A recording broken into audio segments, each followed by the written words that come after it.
of the Bugwere Kingdom. Your Highness, thank you very much for granting me this interview. Thank you.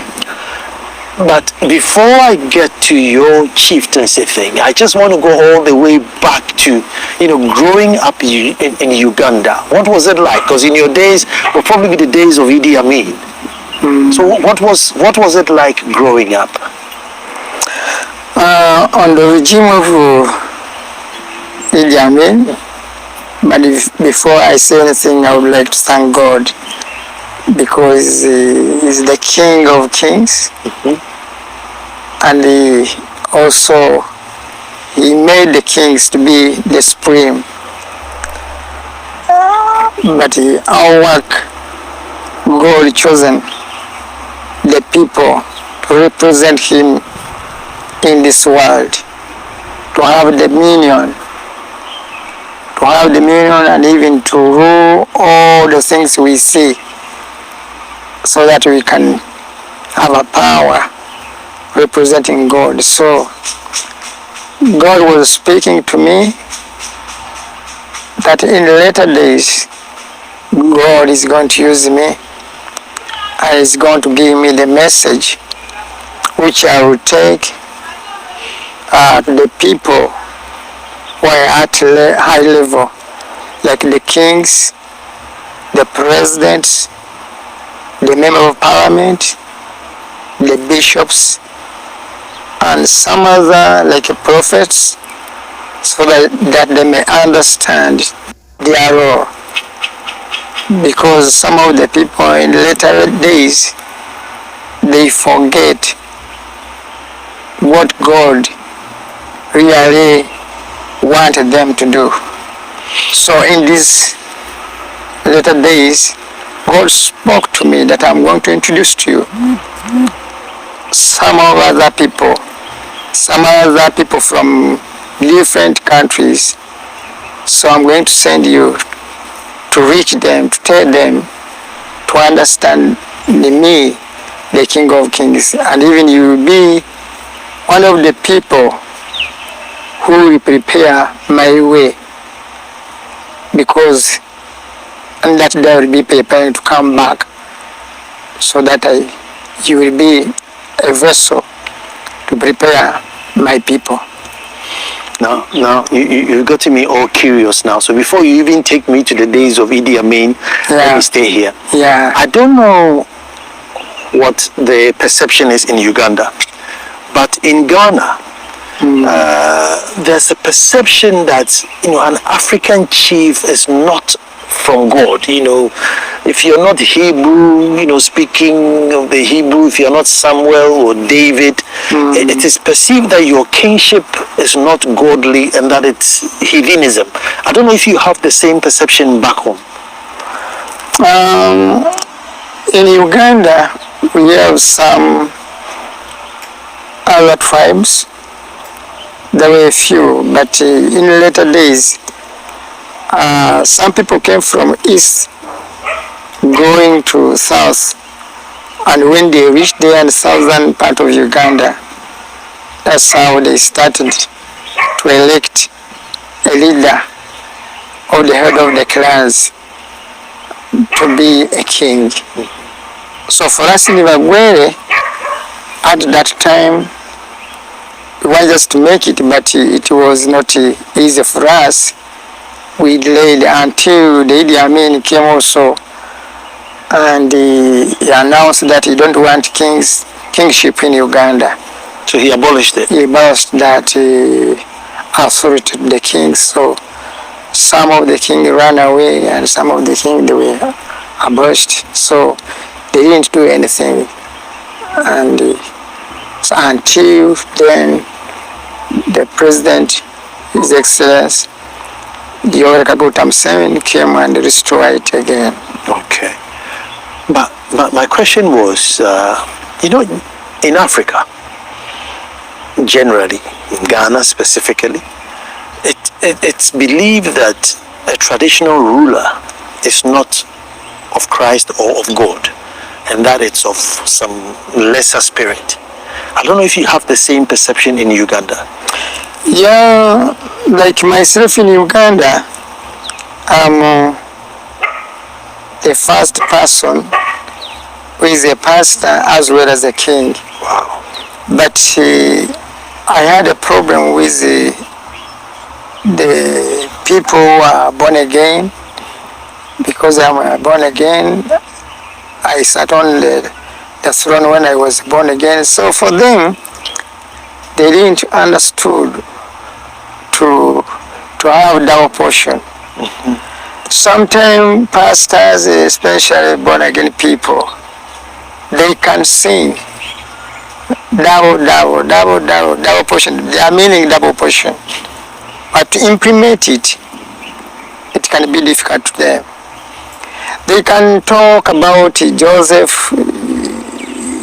He was taken to prison, then afterward he became a prime minister. But they don't explain about that. They talk about Daniel. He went in the Babylonian. He became a slave. Then afterward, God anointed him to be a prime minister to rule that kingdom. But pastor, they forget all those things. They forget David. David was a king as well as a prophet. As we read in Acts chapter 2 verse 29 and 30, it tells that David was a prophet. Wow. We forget about Solomon. Solomon was a prophet and he was a king. When we read all those things in the Bible, sometimes we don't go carefully, we don't read carefully, we don't ask God why these things happen, but sometimes we fight the Holy Spirit. So for me, I fought a lot of pastors were saying, how can you just do those things, those two? But God was teaching me and telling me that, remember what I told you. Don't care about a human being, but listen to me. That's why I'm always unable to do those things, one and two. But I've seen, I'm blessed. I'm moving to tell the pastors, the prophets. I'm moving to tell the presidents and the kings and the chiefs to understand the King of Kings. Because Almighty God is the King. If you read Psalms chapter 47 verse 2, it says, Almighty God, the King of Israel, is the King of Israel, is our King. And in Psalms 47 verse 3, it says, God will anoint our people, his people, and we rule them. So we can rule, and as well as we can stand in our position. You know, if you are united and you understand your call, why God created you to be in this earth, then it will be easy. When we read Jeremiah chapter 1 verse 5 and 6, especially in 5, he said, wherever you were, not even your mother's womb, I created you to be a prophet. So every person, he was created for the purpose to do something to the Lord. But some people, they forget. But you have to understand, know why God decided to put you in this earth, to do something for him. When you read Genesis chapter 1 verse 26, 27, 28, we see God created a man to have a dominion, as I told you. But some people, they forget that. Except we forget that each person will be ruling when he's standing in his gap. Like a politician, the Bible tells them in Romans chapter 13, that's the politician, the side of politician. And when you read Hebrew chapter 13, verse 13 and verse 17, God was speaking to the people spiritually, like prophets, pastors, and also if you read Thessalonians chapter 5, verse 12, 13 and 14, also was telling the people on the side of spiritual. But the kings, when the Bible is speaking on the kings, it tells that the king is the one who can put them all together because he is the supreme. In Kumbania. Yeah, so God has chosen a person to be a person who can talk the Lord direct. But the kings sometimes they forget. They think maybe we have to follow some other gods, we have to worship some other gods. But if we understand our Lord and understand the King of Kings, then we can be blessed. So God wants just a king to stand together with the politicians and even the religious people. So when we come together and we become one, then we can be blessed. That's how I understood. Well, but it is depending to your call. Mm-hmm. You can be given double portion and you do that. Mm-hmm. So it is not bad to be a pastor as well as a chief, because God needs us to stand in that gap and lead his people godly.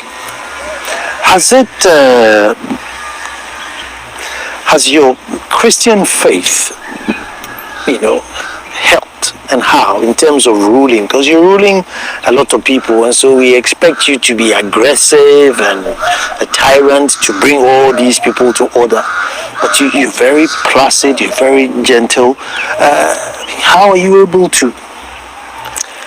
Yeah, even in Kumbania, them. So even we read in the Bible, in the Numbers, Moses was one person, but God went to his father-in-law and spoke to him and came and advised Moses so that he can appoint some 70 people to help him. So we have, even if you are a pastor, you have to have some other people to help you, assistant pastors, deacons, and elders in the church, so that you can make the ministry easier. So you break down the positions. And then you'll be on some big things. So deacon and elders, they can solve some small things. That's why also I have some ministers. And even I have traveled with my prime minister, he's with me. Wherever I go with him. Hannes, let me take a break here and come back. The conversation is getting interesting. Well, I was going to go back to how he grew up, but then the dimension of the interview was that, look, I need to dig further. But stay tuned, there's more coming.